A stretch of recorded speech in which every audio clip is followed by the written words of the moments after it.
श्रीमद् भागवत गीता सार कथा। इस भागवत गीता सार कथा में सुख दुख का वर्णन किया गया है। इस भागवत गीता में मानव के लिए हर अच्छे और बुरे कर्मों का वर्णन दिया गया है। दोस्तों, आप सभी चैनल को सब्सक्राइब लाइक करते हैं, जिसमें आप लोगों को कुछ नहीं मिलता, पर इस चैनल पर जीने की राह और ज्ञान भरी बातें मिलती है। तो आपसे निवेदन है कि हमारे चैनल को आप सब सपोर्ट करें और हौसला दें कि हम आप लोगों के लिए अच्छा ज्ञान, अच्छी बातें और अच्छे राह पर चलने के लिए अच्छा ज्ञान आप सबके लिए पहुंचाता रहूं। नमस्कार मित्रों, आप सबका हमारे चैनल पर स्वागत है। दोस्तों, इस चैनल पर सारे वेदों का ज्ञान मिलेगा। भगवत गीता अध्याय 13 श्लोक 22। पुरुष प्रकृतिस्थो हे भूरेक्ते प्रकृति जान गुणान कारण गुणंगोस्य सत्सद्योनि जन्मसु। पुरुष प्रकृतिस्थो हे भुंक्ते प्रकृति जन गुण कारणं गुण संगोस्य सद असद योनि जन्मसु। पुरुष जीवात्मा प्रकृतिस्थ भौतिक शक्ति में स्थित है, वास्तव में भुंक्ते भोगने की इच्छा रखता है, प्रकृति जान भौतिक शक्ति द्वारा उत्पन्न, गुणान प्रकृति के 3 गुण, कारणम कारण, गुण संग आसक्ति तीनों गुणों में, अस्य अपनी, सत असत योनि श्रेष्ठ तथा निम्न योनियों में, जन्मसु जन्म की। पुरुष प्रकृति स्थो है भुक्ते प्रकृति जम गुणन कारण गुण संगत स्यासद असद योनि जन्मसु। अनुवाद: जब प्रकृति में स्थित पुरुष व्यक्तिगत आत्मा तीनों गुणों का आनंद लेने की इच्छा करता है, तो उनमें आसक्ति उसके लिए उच्च तथा निम्न योनियों में जन्म लेने का कारण बन जाती है। पिछले श्लोक में श्री कृष्ण ने बताया कि पुरुष आत्मा सुख और दुख के अनुभव के लिए जिम्मेदार है। अब वे बताते हैं कि ऐसा कैसे होता है। शरीर को आत्मा मानकर आत्मा उसे ऐसी गतिविधियों में लगाती है जो शारीरिक सुखों का आनंद लेने के लिए निर्देशित होती है। चूंकि शरीर माया से बना है, इसलिए ये भौतिक ऊर्जा का आनंद लेना चाहता है जो 3 गुणों से बनी है, सतोगुण, रजोगुण और तमोगुण। अहंकार के कारण आत्मा स्वयं को शरीर का कर्ता और भोक्ता मानती है। शरीर, मन और बुद्धि सभी क्रियाएं करते हैं, लेकिन आत्मा को उनके लिए जिम्मेदार माना जाता है। जैसे बस के दुर्घटनाग्रस्त होने पर पहियों और स्टीयरिंग को दोष नहीं दिया जाता, बस के साथ किसी भी दुर्घटना के लिए ड्राइवर जिम्मेदार होता है। इसी तरह इंद्रियां, मन और बुद्धि आत्मा द्वारा संचालित होती हैं और वे उसके अधीन काम करती हैं। इसलिए आत्मा शरीर द्वारा किए जाने वाले सभी कार्यों के लिए कर्मों को संचित करती है। असंख्य पिछले जन्मों से संचित कर्मों का ये भंडार उसके बार बार उच्च और निम्न योनियों में जन्म लेने का कारण बनता है। भगवत गीता अध्याय 13 श्लोक 23। उपदृष्टानुमंता च भर्ता भोक्ता महेश्वर परमात्मेति चाप्युक्तो देहिस्मिन् पुरुष पर। उपदृष्टानुमंता च भर्ता भोक्ता महेश्वर परमात्मेति चाप्युक्तो देहिस्मिन् पुरुष पर। उपदृष्टा साक्षी, अनुमंता अनुमति देने वाला, च तथा भर्ता सहायक, भोक्ता दिव्य भोक्ता, महाईश्वर, परम नियंता परम आत्मा परमात्मा इति वह, च अपि तथा भी उप कहा गया है, देह शरीर के भीतर, अस्मिन ये पुरुष पर परमेश्वर। उपदृष्टानुमंता च भर्ता भोक्ता महेश्वर परमात्मेति चाप्य उक्तो देहे स्मिन पुरुष पर। अनुवाद: शरीर के भीतर भी परमेश्वर निवास करता है। उसे साक्षी, अनुज्ञाकर्ता, आश्रयदाता, दिव्य भोक्ता, परम नियंता तथा परमात्मा कहा गया है। श्री कृष्ण ने शरीर के भीतर जीवात्मा की स्थिति के बारे में बताया है। अब इस श्लोक में वे परमात्मा की स्थिति के बारे में बताते हैं, जो शरीर के भीतर ही निवास करता है। उन्होंने पहले भी श्लोक 13.3 में परमात्मा का उल्लेख किया था, जब उन्होंने कहा था कि जीवात्मा व्यक्तिगत शरीर को जानने वाला है, जबकि परमात्मा सभी अनंत शरीरों को जानने वाला है। सबके भीतर स्थित परमात्मा भगवान विष्णु के रूप में भी साकार रूप में प्रकट होते हैं। भगवान विष्णु के रूप में इस सृष्टि के पालन पोषण के लिए उत्तरदायी हैं। वे ब्रह्मांड के शीर्ष पर क्षीर सागर में अपने साकार रूप में निवास करते हैं। वे स्वयं को विस्तारित करके सभी जीवों के हृदय में परमात्मा के रूप में निवास करते हैं। वे सभी के भीतर बैठकर उनके कर्मों को देखते हैं, उनके कर्मों का लेखा जोखा रखते हैं और उचित समय पर फल प्रदान करते हैं। वे जीवात्मा के साथ प्रत्येक जन्म में जिस भी शरीर को प्राप्त करते हैं, उसमें साथ रहते हैं। वे सांप, सूअर या कीट के शरीर में निवास करने में संकोच नहीं करते।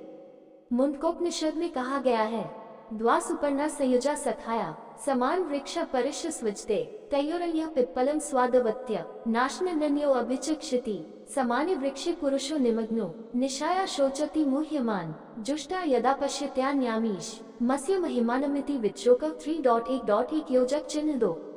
जीव रूप के वृक्ष शरीर के घोंसले हृदय में 2 पक्षी बैठे हैं। वे जीवात्मा व्यक्तिगत आत्मा और परमात्मा परमात्मा हैं। जीवात्मा की पीठ परमात्मा की ओर है और वह वृक्ष के फलों, शरीर में रहते हुए प्राप्त कर्मों के परिणाम का आनंद लेने में व्यस्त है। जब कोई मीठा फल आता है तो वह खुश होता है, जब कोई कड़वा फल आता है तो वह दुखी होता है। परमात्मा जीवात्मा का मित्र है, लेकिन वह हस्तक्षेप नहीं करता, वह बस बैठकर देखता है। यदि जीवात्मा केवल परमात्मा की ओर मुड़ सके तो उसके सभी दुख समाप्त हो जाएंगे। जीवात्मा को स्वतंत्र इच्छा अर्थात भगवान से दूर या उनकी ओर मुड़ने की स्वतंत्रता प्रदान की गई है। उस स्वतंत्र इच्छा का अनुचित उपयोग करने से जीवात्मा बंधन में रहती है और उसका उचित उपयोग सीखकर वह भगवान की शाश्वत सेवा प्राप्त कर सकती है तथा अनंत आनंद का अनुभव कर सकती है। भगवद गीता अध्याय 13 श्लोक 24 य एवं वेति पुरुष प्रकृति च गुणैः सह सर्वथा वर्तमानपि न स भूयो भिजायते। या एवं वेति पुरुष प्रकृति च गुणैः सह सर्वथा वर्तमानोऽपि न स भूयो भिजायते।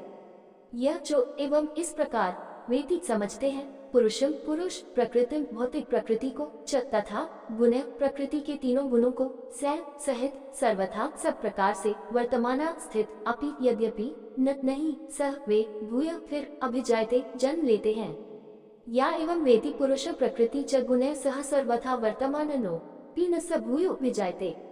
अनुवाद जो लोग परमात्मा, जीवात्मा, भौतिक प्रकृति तथा प्रकृति के तीनों गुणों की परस्पर क्रिया के सत्य को समझ लेते हैं, वे फिर कभी यहाँ जन्म नहीं लेंगे। वे अपनी वर्तमान स्थिति की परवाह किए बिना मुक्त हो जाएंगे।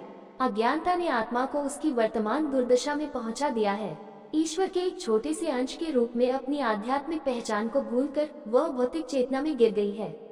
इसलिए अपनी वर्तमान स्थिति से खुद को पुनर्जीवित करने के लिए ज्ञान बहुत जरूरी है।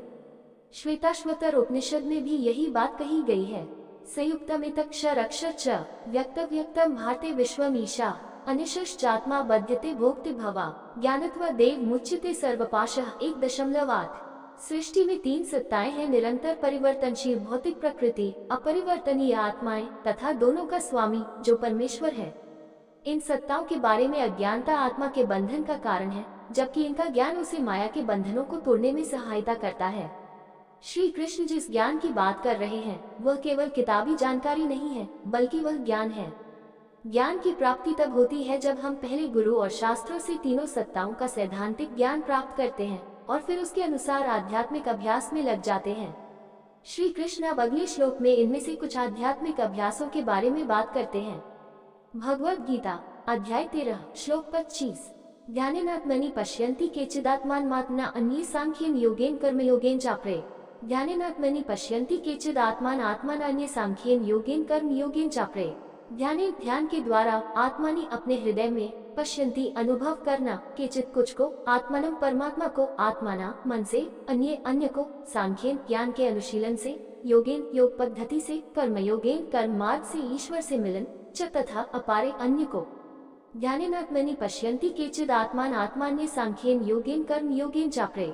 अनुवाद कुछ लोग ध्यान के माध्यम से अपने हृदय में परमात्मा को देखने का प्रयास करते हैं, अन्य लोग ज्ञान के अनुशीलन के माध्यम से ऐसा करने का प्रयास करते हैं, जबकि अन्य लोग कर्म के मार्ग से उस अनुभूति को प्राप्त करने का प्रयास करते हैं। विविधता ईश्वर की रचना की सार्वभौमिक विशेषता है। पेड़ के 2 पत्ते एक जैसे नहीं होते, 2 मनुष्यों के फिंगरप्रिंट बिल्कुल एक जैसे नहीं होते, 2 मानव समाजों की विशेषताएं एक जैसी नहीं होती। इसी तरह सभी आत्माएं अद्वितीय हैं और उनके पास अपने विशिष्ट गुण हैं जो जीवन और मृत्यु के चक्र के माध्यम से उनकी अनूठी यात्रा में अर्जित किए गए हैं। इसलिए आध्यात्मिक अभ्यास के क्षेत्र में भी सभी एक ही तरह के अभ्यास की ओर आकर्षित नहीं होते। भगवद गीता और वैदिक शास्त्रों की खूबसूरती यह है कि वे मनुष्यों के बीच इस अंतर्निहित विविधता को समझते हैं और इसे अपने निर्देशों में समायोजित करते हैं। यहाँ श्री कृष्ण बताते हैं कि कुछ साधक आकांक्षी अपने मन से जूझने और उसे नियंत्रण में लाने में बहुत आनंद पाते हैं। वे अपने हृदय में विराजमान भगवान का ध्यान करने के लिए आकर्षित होते हैं। जब उनका मन उनके भीतर स्थित भगवान पर आकर टिक जाता है तो उन्हें आध्यात्मिक आनंद का अनुभव होता है। दूसरों को अपनी बुद्धि का प्रयोग करने में संतुष्टि मिलती है। आत्मा और शरीर, मन, बुद्धि और अहंकार के भेद का विचार उन्हें बहुत उत्साहित करता है। वे श्रवण, मनन, निधिध्यासन सुनना, चिंतन करना और दृढ़ विश्वास के साथ आत्मसात करना की प्रक्रियाओं के माध्यम से 3 सत्ताओं आत्मा, ईश्वर और माया के बारे में ज्ञान प्राप्त करने का आनंद लेते हैं। फिर भी कुछ लोग सार्थक कार्य करने पर अपनी आत्मा को ऊंचा उठाते हैं। वे ईश्वर द्वारा दी गई अपनी क्षमताओं को ईश्वर के लिए काम करने में लगाने का प्रयास करते हैं। ईश्वर की सेवा में अपनी ऊर्जा की अंतिम बूंद का उपयोग करने से अधिक उन्हें कुछ भी संतुष्टि नहीं देता। इस तरह सभी प्रकार के साधक अपनी व्यक्तिगत प्रवृत्तियों का उपयोग सर्वोच्च प्राप्ति के लिए करते हैं। ज्ञान, कर्म, प्रेम आदि से जुड़े किसी भी प्रयास की पूर्ति तब होती है जब उसे ईश्वर की प्रसन्नता के लिए भक्ति के साथ जोड़ा जाता है।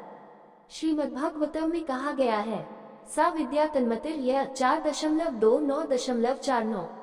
सच्चा ज्ञान वह है जो हमें ईश्वर के प्रति प्रेम विकसित करने में मदद करता है। कर्म की पूर्ति तब होती है जब वह भगवान की प्रसन्नता के लिए किया जाता है। भगवद गीता अध्याय 13 श्लोक 26। अन्ये त्वेव मिज्जनन्त श्रुत्वान्येभ्यः उपास्ते तेपि चातित्रन्त्येव मृत्यु श्रुति प्रायणाः। अन्ये टीवी एवं अजन्तः श्रुत्वान्येभ्यः उपास्ते तेपि चातित्रन्त्येव मृत्यु श्रुति परायणाः।